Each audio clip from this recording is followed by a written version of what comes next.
When Blue Ribbon Brasserie opened over 30 years ago in New York City, it drew inspiration from the owners, who are brothers, and their time spent in New England. And now that menu comes home as the restaurateurs opened a 260-seat restaurant in Kenmore Square. And I'm joined now by head chef Dan Bazzinotti, who brought in some of their offerings. And we always love when we have food in the studio because this spread is amazing.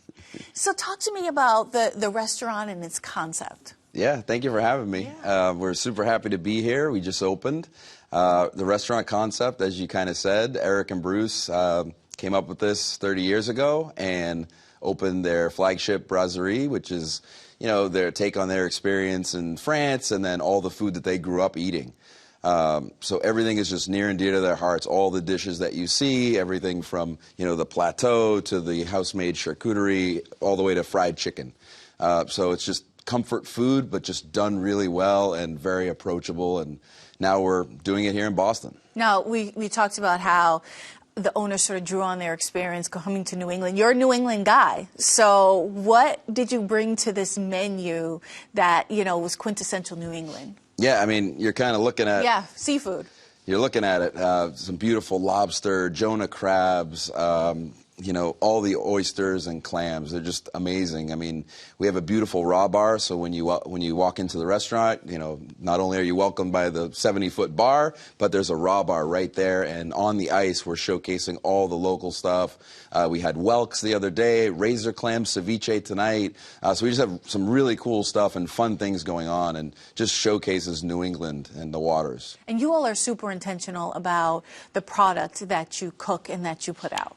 Yes, yes. I mean, doing steak tastings, duck tastings, everything from the flour we use to the fried chicken, and obviously all our shellfish.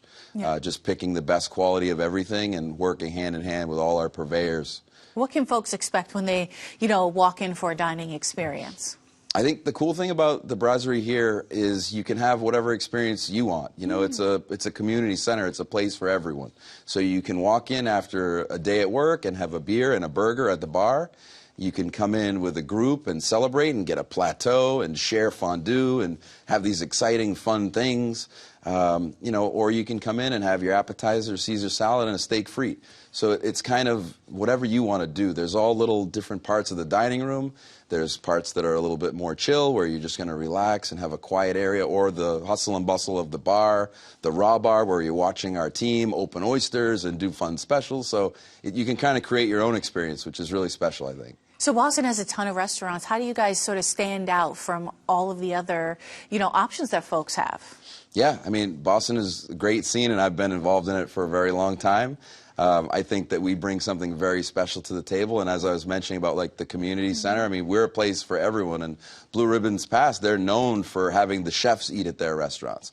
So since we've been open, the reception from a lot of our chef friends and purveyors has been great, having them come in, see the space, enjoy the food, and they're very excited for us as well. So we're just really ready to be a part of that and welcome them in with the final opening of our third restaurant in the hotel. Do you get nervous when other chefs come in?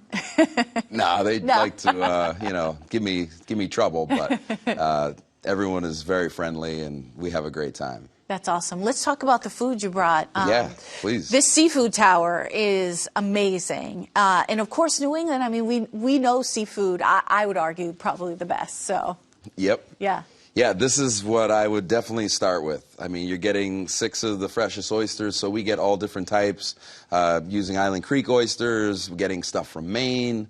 You know, I'm on the phone every morning with, like, what kind of cool oysters do we have today? Oh, we have a Winter Cove oyster, and these, you know, why are they special? And I can only get 100 of them today. Things like that. Clams, these little neck clams that are coming from Duxbury, which are just amazing. Some of the best raw clams that I've had. Even just down to our shrimp cocktail. You're buying this beautiful jumbo shrimp cocktail. We brine it for like 5 minutes, and it gives it a little salinity, and it's going to be some of the best shrimp cocktail. And then up on the top here, you know, a half local lobster cocktail with a little bit of Cajun mayo.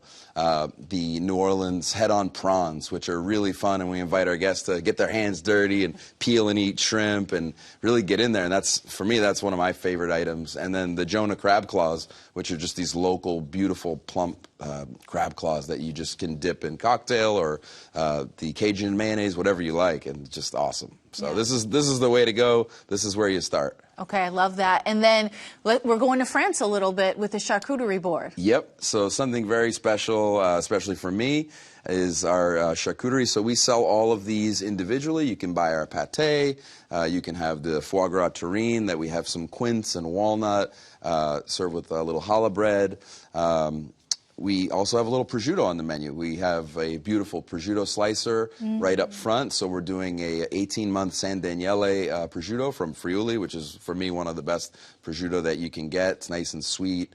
So we kind of have everything, and you can also get a large platter and just, once again, share with your whole friends and family and just have a great time. Yeah. I'm eyeing the fried chicken, which I understand is a popular menu on the at the restaurant there. Yep, this is another one that is, you know, a signature dish of the restaurant, something that they've been doing for a very, very long time with a not-so-secret recipe anymore. But in the beginning, it was a secret recipe, and you can see just how beautifully crispy it is. Yeah.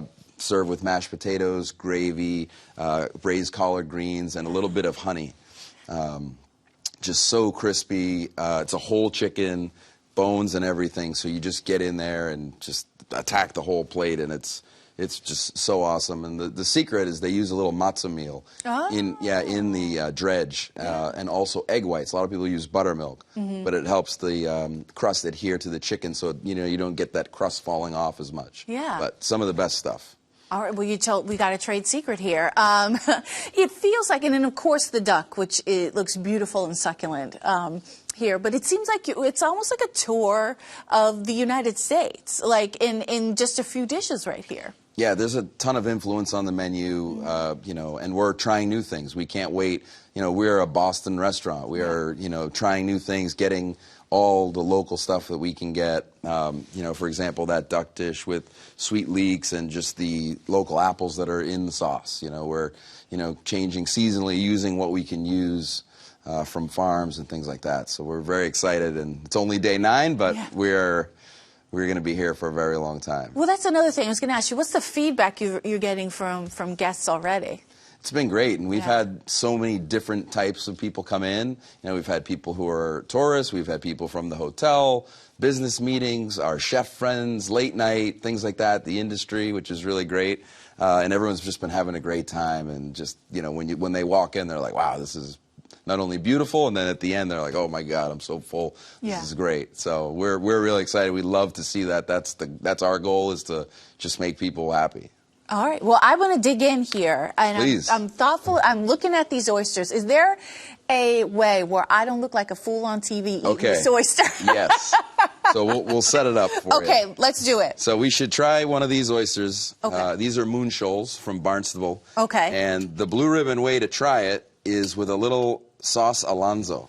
Okay. Yep. What's in this? And so this is lemon juice, a little bit of our signature habanero hot sauce, just a little. Okay. Give it a little zing, and then a little bit of celery and onions and black pepper. And this is a very secret sauce from New York, named after one of their shuckers.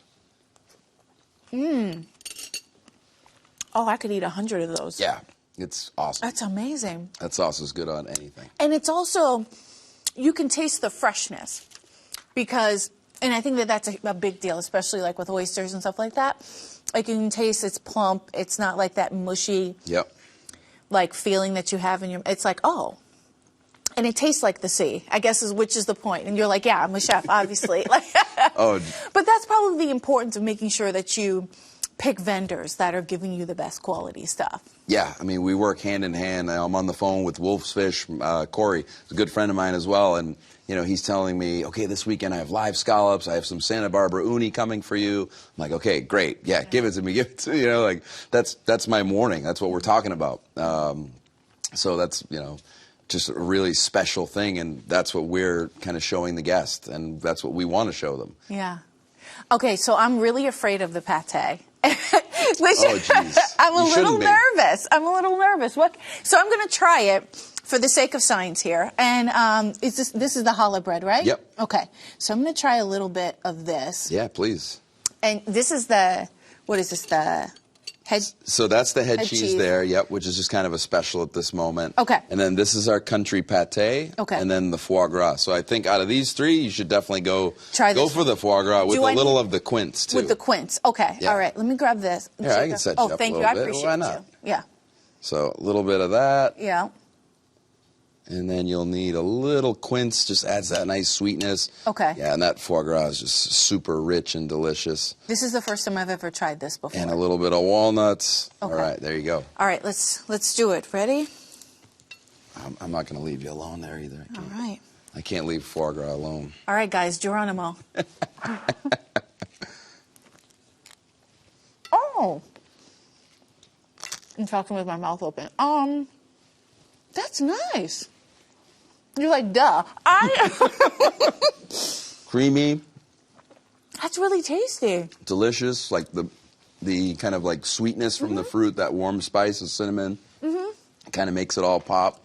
We put a touch of sea salt on there as well, but just creamy and rich is just I think decadent I was expecting is the it word. to taste like irony, like blood, like because I'm thinking of like a pate. Yeah. But that's delicious.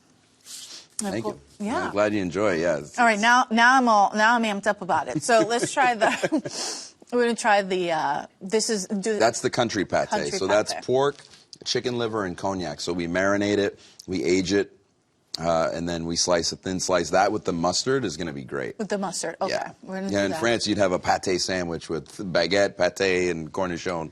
Well, there you go. Not French fries though. You could. You could. Should I put one of the pickles on it? Yeah, please. Okay. All right. That looks like a good little setup right there. Let's see how it goes. Yeah, I think you've done this before. What do you think? Get out of here, Dan. So we'll see you soon then? Yes. All right, good. Very Don't good. be, you guys, don't be afraid of this, because everything is delicious on here, and but you know this, like you know that some people might be, if it's their first time trying these things, but you know the right combos. Yeah, and that's Yeah. one thing, when we run a special, using like whelks or something where people might not be familiar, we train our staff to get people excited about it. Hey, just try it. See what you think. See if you like it. They convey our passion in the kitchen to, why is it special? What did we do? And they're getting the story, from me about how I talked to the purveyor this morning, or I went to go to the hatchery of the oysters and saw how they're grown and things like that. So that helps to make it extra special. And then by the time you get to eating it, you're like, oh, I see that. Yeah, and you guys have a great New Year's Eve menu. Yes, we're really That's coming excited up. about New Year's Eve. We have a special dinner going on at Brasserie, and we have one at our other restaurant, Pescador, as well. So we have some really fun things, some party, DJ, that kind of stuff. So we are ready to ring in the new year, and it's like a marathon until that day. So Yeah. we're going. I love it. Well, Chef Dan, thank you so much for being with us. Yeah, Crystal, thank you so much for having me. Yeah. Very excited, and hope to see you at the restaurant soon. I think I'll come in. Perfect. Now I know what you like. Yeah, there you go.